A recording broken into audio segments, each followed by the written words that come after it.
Welcome to மரநிழல். நான் ஏற்கனவே சொன்ன மாதிரி இது வந்து சுற்றுச்சூழல் பற்றிய விழிப்புணர்வு ஏற்படுத்தக்கூடிய எக்ஸ்க்ளூசிவ் சேனல் இது. இப்போ நான் ஒரு 15 நாளாக ஒரு நியூஸ் எல்லோரும் பார்த்துட்ருப்பீங்கன்னு நினைக்கிறேன். யூடியூப்ஸில் சேனலில் பார்ப்பீங்கன்னு நினைக்கிறேன். என்னென்னா, கீதா கோபிநாத்னு ஃபார்மர் IAMF அஃபிஷியல், இப்போ presently she is visiting professor in Harvard university.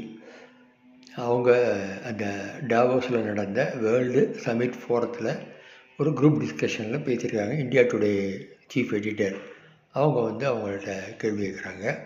அதில் மற்றவங்களும் பார்ட்டிசிபேட் பண்ணுறாங்க. ஏர்டெல் சேர்மன் கொண்டு பார்ட்டிசிபேட் பண்ணியிருக்காரு. நம்ம யூனியன் மினிஸ்டர் அஸ்வினி குமார் நினைக்கிறேன், அவரும் பார்ட்டிசிபேட் பண்ணியிருக்காரு.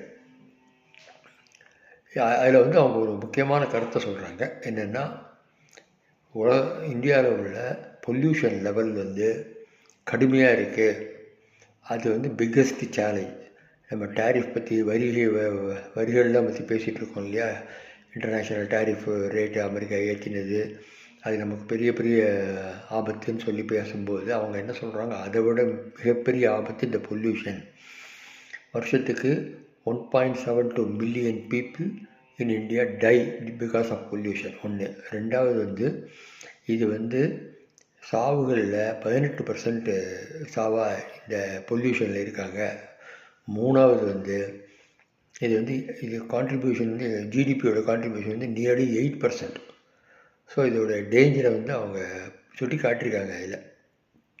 அதனால் கண்டிப்பாக இந்த பொல்யூஷனை டேக்கிள் பண்ணணும் அப்படிங்கிறது அவங்க வந்து பேசியிருக்காங்க. அதில் வந்து என்ன முக்கியமாக இன்னொரு சொல்கிறாங்க என்னங்கன்னா, ஃபாரின் கம்பெனிஸ்லாம் எப்படி இந்தியாவில் வந்து ஷாப் செட்டப் பண்ணுவாங்க இந்த மாதிரி பொல்யூஷன் இருந்தால் அப்படிங்கிற ஒரு கேள்வியையும் அவங்க அதில் எழுப்பியிருக்காங்க. இது ஒரு முக்கியமான பாயிண்ட். நம்ம நிச்சயமாக இந்தியன் சென்ட்ரல் கவர்மெண்ட்டும் சரி, ஸ்டேட் கவர்மெண்ட்டும் சரி, இதில் கொஞ்சம் சீரியஸாக அக்கறைப்படணும். சமீப காலத்தில் டெல்லியில் பார்த்தோம். அந்த பொல்யூஷன் லெவலை எப்படிடா கண்ட்ரோல் பண்ணுறதுன்னா, மேலேருந்து தண்ணியை விட்டாங்க இல்லையா, அதெல்லாம் பார்த்தோம். இதெல்லாம் நிறைய நடந்தது. அது ஒரு அபத்தமான பொல்யூஷன் கண்ட்ரோல் மெத்தட்ஸ்லாம் பண்ணாங்க.